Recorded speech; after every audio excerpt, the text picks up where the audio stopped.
భయ్య ఇప్పుడే Arjun son of Vyjayanthi movie చూసి వచ్చాను భయ్య. సినిమా ఎలా ఉందంటే సినిమా అంతగా అనిపించలేదు భయ్య. నాకు మాత్రం అంత నచ్చలేదు మూవీ. మూవీ చూస్తుండగా ఏదో బాగుంటది అనుకున్నా కానీ అంతగా ఏమని రొటీన్ స్టోరీయే. చాలా సార్లు చూస్తుంటాం ఈ మూవీ. అంటే రొటీన్ రిపీట్ లో ఉంటుంది ఆ స్టోరీ కూడా విధానంగా. సాంగ్స్ అంతగా ఏం అనిపించలేదు భయ్య. బీజియం ఏమి అంతగా ఏం బాగాలేదు అసలుకి. కానీ ఎన్టీఆర్ అని చెప్పినట్టు లాస్ట్ 20 minutes మాత్రం చాలా బాగుంది. ఆ ట్విస్ట్ మాత్రం వేరంటే వేరే లెవెల్. చాలా బాగా అనిపించింది లాస్ట్ 20 minutes. అంతే. రీసెంట్ గా మొదలైంది కానీ అంత హై ఇచ్చే రేంజ్ లో ఏం లేదు. ఇంకా స్టోరీ విషయానికి వస్తే చాలా సింపులే భయ్య. ఆ కళ్యాణ్ రమణ ఏదో తప్పు చేస్తాడు, అది వాళ్ళ అమ్మకి కొంచెం తెలియదు, రియలైజ్ అయ్యిద్ది. తర్వాత రియలైజ్ అయ్యి కట్టే అని అనుకునేది. అది పిల్లలకి 2 brothers ఉంటారు, వాళ్ళ వల్ల గొడవ అన్నీ జరుగుతాయి. ఇంకా ఫస్ట్ హాఫ్ ఏదో అంత అనిపించింది కానీ మిగతా ఏం లేదు. ఇంటర్వల్ బ్యాంక్ కొంచెం బాగా అనిపించింది. అంటే సెకండ్ హాఫ్ లాస్ట్ 20 minutes బాగుంటుంది అంతే. దానికి మించి మిగతా అది ఏమీ లేదు భయ్య. ఇంకా ఈ మూవీలో కళ్యాణ్ రామ్ అన్న బాగా చేశాడు, నెక్స్ట్ లెవెల్ అనిపించింది. బీజం అంత ఏం అనలేదు భయ్య. ప్రొడక్షన్ వాల్యూస్ పర్లేదు, బాగానే ఉన్నాయి, హై రేంజ్ లో ఉన్నాయి.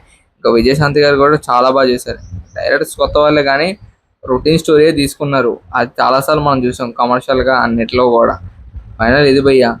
ఎంతమంది ఈ మూవీ చూసారో కింద కామెంట్ చేసి చెప్పండి. ఛానల్ కూడా సబ్స్క్రైబ్ చేసుకోండి భయ్య.